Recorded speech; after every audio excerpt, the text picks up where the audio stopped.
Welcome to the Empowered Investor Podcast.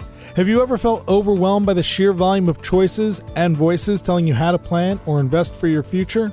With his straightforward approach, host Keith Matthews of Toulette Matthews & Associates cuts through the noise to help you create a winning action plan for you and your family. The decision-making framework discussed in this show can transform you and your investment experiences and will increase your odds of becoming financially secure. Learn more and subscribe today at tma-invest.com. Welcome to the Empowered Investor. My name is Keith Matthews, and I'm joined by my co-host, Marcelo Tabuada. Welcome, Marcelo. Keith, I'm always happy to be back. Great to have you back. We've got a great show today. We are discussing the pump and dump scheme. It's a concept that's been around for many, many years, and we're going to explore what it means, what it looks like, and the implications for today's market. We're going to contrast it to some of the other schemes out there, Marcelo, the Ponzi scheme and just general corporate fraud, as there's been lots of examples in the past where I think it's relevant to make that comparison. So why are we doing a show on pump and dump?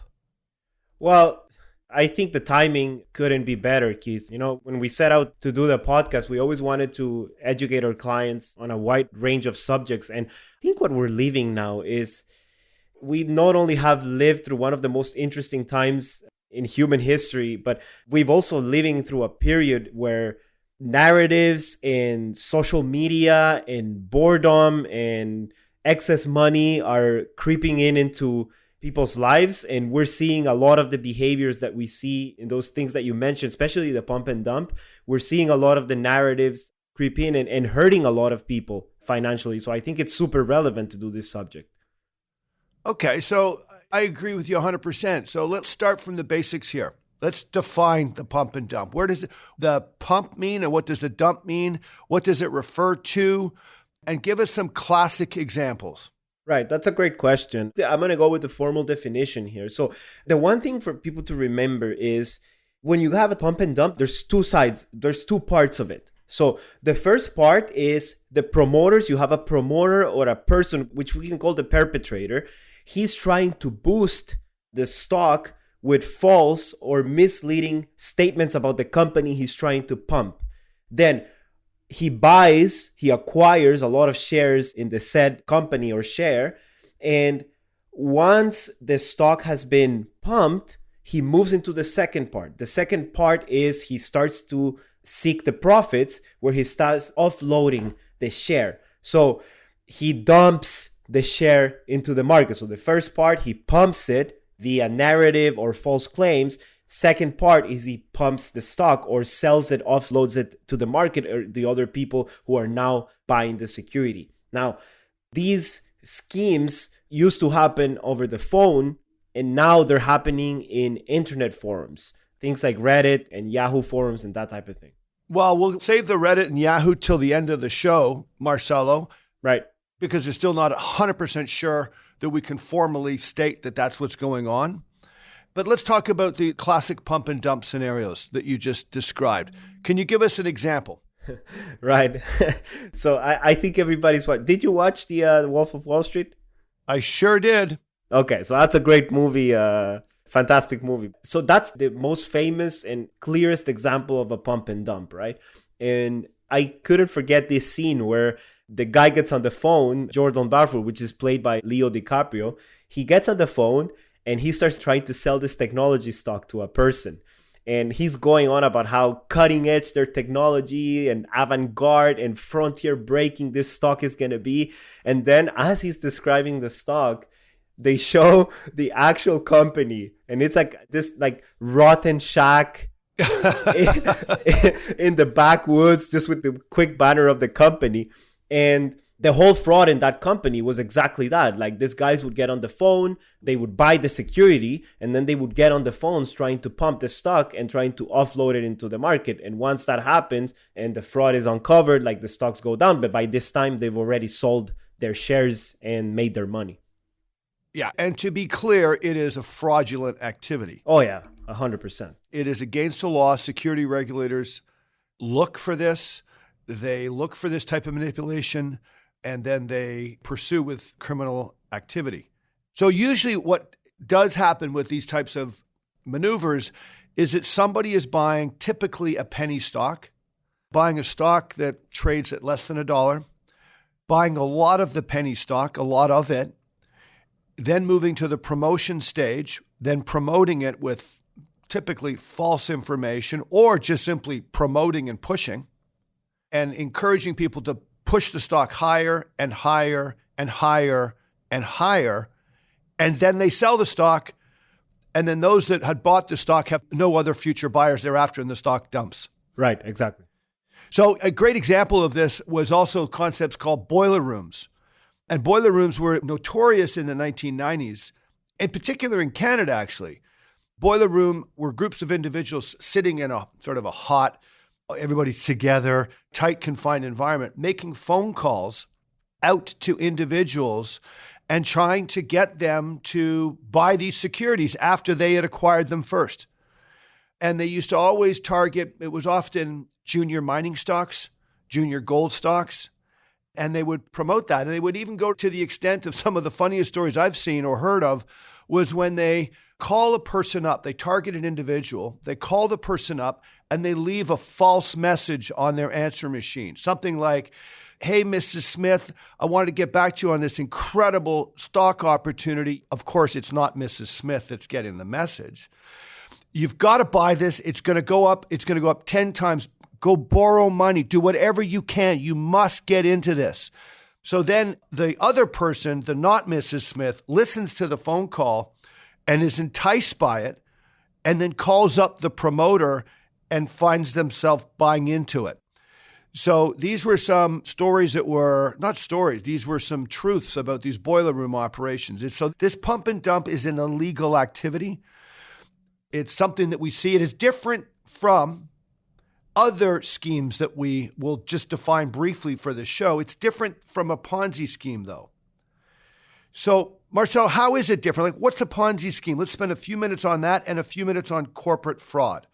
That's a very good distinction because, the thing with all these three things, Keith, is that there's a lot of elements that overlap amongst them. So typically in all three of them, there's like good narratives around all this fraudulent activity. So that's what makes it so confusing for people. Even for us, we're in the financial industry. Sometimes we have to dig a bit deeper into what they actually mean. So the Ponzi scheme is an interesting example. I think anybody can remember in Canada, Earl Jones was one of the biggest ones in the West Island of Montreal. And then in the US, the biggest in history was Bernie Madoff. That was a $65 billion Ponzi scheme. So what happens then is the perpetrator of the person doing the Ponzi scheme starts getting investors and he falsifies documents about particular investments, promising certain returns. So what happens is it's like a pyramid scheme. The more people are entering the scheme, the new money that comes in is used to pay up a return to the existing people who came in first. And this keeps going on and on and on and on. So what happens is, in most of the cases, these Ponzi schemes are uncovered when there is a financial crisis or a bad economic period and people start demanding their money or new people start coming into the pyramid. And that's how they get uncovered, but they end up damaging a lot of people. You're absolutely right. And you've described it very well, Marcelo, because in 2008 and 2009, when the market crashed or corrected significantly and stayed low for a while, this is where people ask for money back or did not want to give money, new money into this scheme. And that's when things collapse. So yes, a Ponzi scheme is very different than pump and dump. A Ponzi scheme, as Marcelo alluded to, is all about finding the next new sucker to give money into the scheme. And that person's money is then used to give a little bit of return back to the original people and then some to the fraudulent character. And of course, when you run out of new people, the scheme stops. So that's very different. So now let's talk about corporate fraud and just highlight it a little bit because, again, sometimes people get confused with sort of the pump and dump, corporate fraud, and Ponzi scheme. Corporate fraud, what's that? And let's talk a bit about that. So corporate fraud is essentially insiders of a company. So people who may own this stock that work in the company, falsifying documents, engaging in illegal accounting practices what it does is like it sends false information to the market and the stock ends up appreciating. So one of the best examples in Canada is Nortel. In the US, you had Enron in the 2000s. Most recently in Canada, we had Valiant Pharmaceuticals. So this is how it happens. It's a company that is legitimate at its root, at its genesis. Then it starts falsifying documents and accounting practices, and the market sees this. Oh, this company is doing well, therefore the stock starts appreciating. And then when the fraud is uncovered, everything goes down and people go to jail, people commit suicide. By the way, there is a great documentary about Enron called The Smartest Guys in the Room. It's a great documentary. It's also based on a book, but that tells the story of the whole Enron fallacy. But that's typically how it happens. All right. So there's some executives who have major stakes and senior participation in large publicly traded companies. And they are, in essence, falsifying and then pumping and encouraging and falsifying and pumping and encouraging. And I guess their motivation is to somehow make a ton of money and then get out. That is criminal activity. I say often they go to jail, but Canada has a history of also not necessarily prosecuting white-collar criminals. This is why sometimes it still continues. I think the biggest story I've ever seen was Bre-X. And I was a bond trader when Bre-X was going on. Let's talk about that one for a sec, because it is interesting. This is to show you the type of activity that was going on. So you got a stock that's trading, I think, at 30 cents. A Canadian organization bought a small mine in Indonesia, and they falsified the records. They essentially took out core samples of earth and then sprinkled gold onto that core sample. Like, that's kind of cheesy. It's kind of like, who could do that? They sprinkled gold onto the core samples, and the geologist then basically said, my goodness, you've discovered what could be the largest gold mine in the world. And the stock went to, I think, $280, all in the matter of 3 years. Canadian pension funds lost money. Investors lost money. This became a huge story in Canada, but that was corporate fraud, because at the end of the day, when the new buyer purchased the company, they walked in and started studying the samples, and they said, how come it doesn't match with our new samples? So whether it's Bre-X, whether it's Enron, whether it's some of the other stories you mentioned, those are examples of corporate fraud. Executives still invariably pumping up the story, but those are not what we call classic pump and dumps. There is a movie about Bre-X called Gold. I think you could catch it on Netflix. It's with Matthew McConaughey. I don't know if you've seen it. I have not seen it. What's it called, Marcelo? Gold. Gold. Okay. Very fitting title. Yeah. What does it tell you about all these frauds that they're so fascinating that it's worth making a movie about? So that's how bad they are. Well, so let's switch gears and sort of migrate towards today. Again, we're talking about pump and dump, and we obviously had a reason why we created today's episode, and it has to do with what we think is going on today in some of the narratives.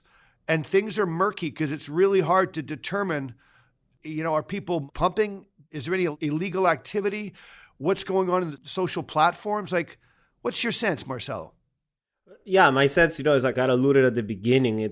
We're entering a whole different realm of how people interact in the markets and how people behave. And, the social media, it creates a massive feedback loop. And I think you add that, the pandemic, plus boredom, plus being at home, plus getting stimulus checks, or even if you're a person who kept your job and now all of a sudden like your expenses have gone down and you have all this time at home in front of a computer and you start hearing it from friends. I mean, we've talked about this tons of times in the show. It's the FOMO, it's the fear of missing out. It's the idea that somebody else is getting richer while you're on the sidelines. I think that captures people's imagination, and it's real. It is not something we should ignore. So you see a lot of those elements into what's happening today and how people get sucked into stories about certain stocks. All right. So give me an example. So you've been on some of these sites just to check them out as a financial advisor. Like, what are the kinds of things that you see people talking about to try to hype a stock up? You see people selling a stock, saying this stock is going to do great because of such and such and such reason. And then you see the threads of people, yeah, let's get in. It's like I'm putting in X amount and they're not even doing the research. So, the person may not even engage in a fraudulent activity there, but the elements are there where they're trying to sell a stock and pump it, and people are not even doing their research. They're just coming in and saying, you know what, screw it. Let me put in a few G's and see what happens. Yeah, you're right. I was reading the Wall Street Journal this weekend, and there was a great article by Jason Swag, and he was speaking about the percentage of traders on these platforms that are now self-admitting. They're almost mocking themselves for their own ignorance about stock and information. So they're basically admitting that they know nothing, but they're just throwing sort of money at ideas and sort of chuckling along. And that's not good.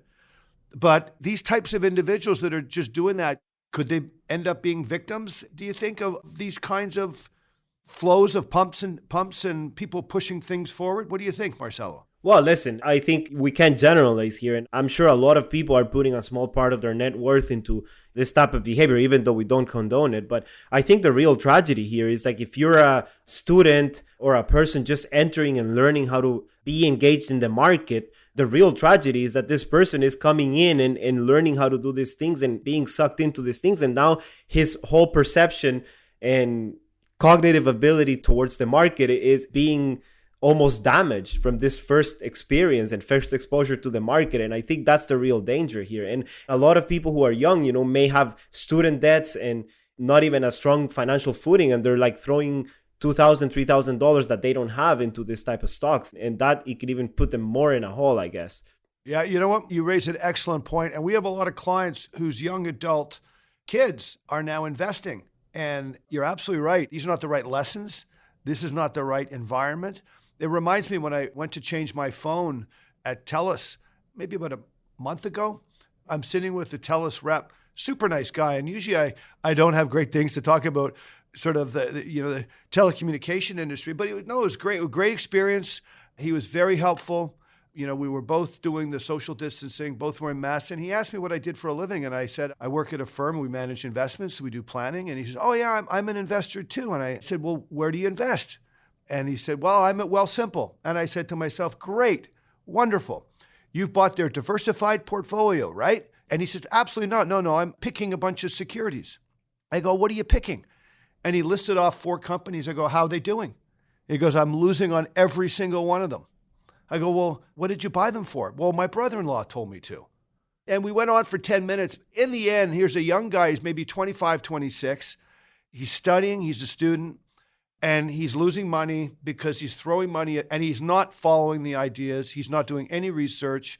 He's succumbing to the hype and he's buying into these concepts and he's buying penny stocks. So this to me was an example, and it's got to be happening all over the country. And so this gets back to this narrative that you talk about. There's a speculative environment, which is perfect for this concept of pumping, pushing forward. You mentioned off mic, Marcelo, sort of the whole cryptocurrency concept as well. What are your thoughts around that? Yeah, so I think that's the one that's taking, I keep bringing up this and my mom's not going to be happy about this, but she asked me about Bitcoin the other day, and that's where a light bulb went out and said, when your mom asks you about Bitcoin is that it's getting really serious. But I think the whole cryptocurrency environment and ecosystem is becoming completely bananas. It's like there's all these types of cryptocurrencies. The forums are filled with people trying to sell the ideas of why these cryptocurrencies are going to make money.